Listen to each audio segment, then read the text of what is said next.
pertanyaan bagi banyak orang tua yang memiliki anak usia remaja, bagaimana cara ideal mendidik seorang remaja supaya dia bertumbuh dalam iman untuk mengenal Tuhan Yesus sungguh-sungguh. Kita tahu usia remaja ini ada begitu banyak perubahan dalam diri anak. Mereka menjadi lebih mandiri, independen dalam pemikiran, mungkin lebih sering membantah, lebih sering beradu pendapat, sehingga membuat orang tua ini jengkel. Padahal orang tua sudah begitu banyak tanggung jawab yang harus dikerjakan, dan akhirnya harus meluangkan banyak waktu untuk menjelaskan segala sesuatu, untuk berdebat, dan itu menghabiskan emosi. Dan tidak jarang ada orang tua yang akhirnya ya sudah, biarkan sajalah.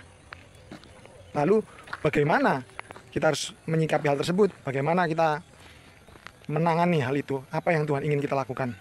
Ya, sebenarnya tidak ada yang ideal, tidak ada rumus yang pasti, karena ketika kita membandingkan diri kita atau anak kita yang masih remaja dengan anak orang lain, mungkin di gereja atau di persekutuan atau di pelayanan, maka begitu mudah kita bisa menjadi kecil hati, menjadi ciut, atau sebaliknya malah menjadi sombong. Karena memang latar belakang tiap orang berbeda, kemudian orang tua pun latar belakangnya juga berbeda-beda. Namun satu hal yang sangat penting adalah kita belajar mengasihi mereka.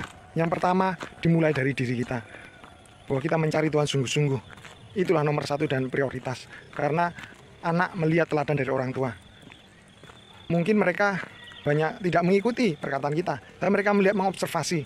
Dan saudara-saudara, manusia ini sangat dipengaruhi oleh lingkungan, sangat dipengaruhi oleh apa yang dia lihat. Sekalipun dia tidak setuju, sekalipun dia tidak suka, malah apa yang tidak dia sukai, itu malah yang dia lakukan. Ada begitu banyak anak membenci kebiasaan buruk dari orang tuanya, tapi ketika sudah dewasa malah meniru. Dalam 1 Korintus 15 ayat 3 dikatakan kebiasaan yang baik bisa dirusak oleh lingkungan yang buruk.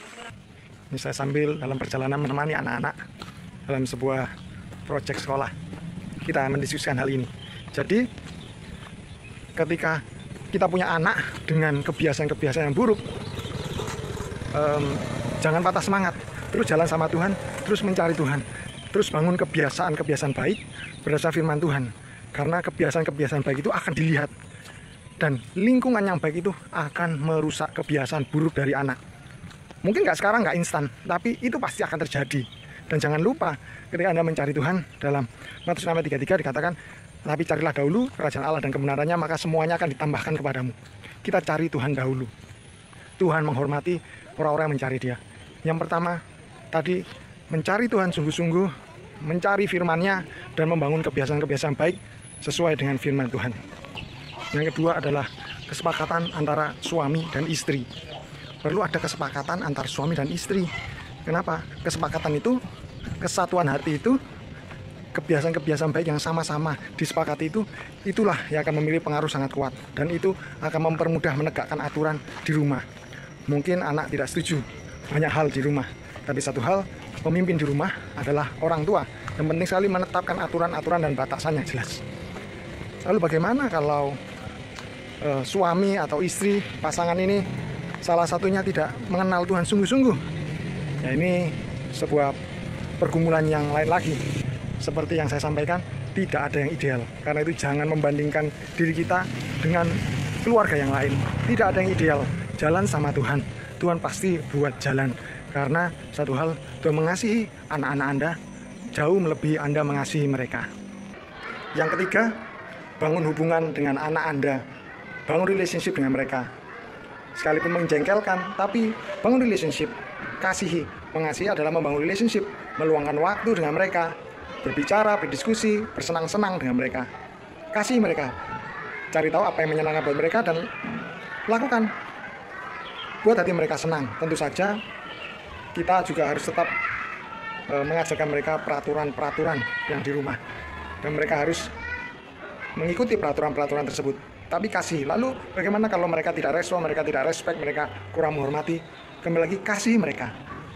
Kalau kita sulit mengasihi mereka sebagai anak, karena kita berharap anak itu harus tunduk, harus hormat, setidaknya kasih mereka sebagai orang-orang yang belum mengenal Tuhan, yang mereka butuh dijangkau, butuh dilayani. Bangun relationship dengan mereka. dan terus doakan mereka.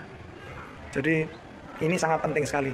Sekali lagi, 3 hal ini ada banyak hal sebenarnya, tapi 3 hal ini bisa menjadi cara prinsip yang kita terapkan, dan memang tidak mudah dan tidak ada yang ideal. Jangan membandingkan hasil, jangan membandingkan proses.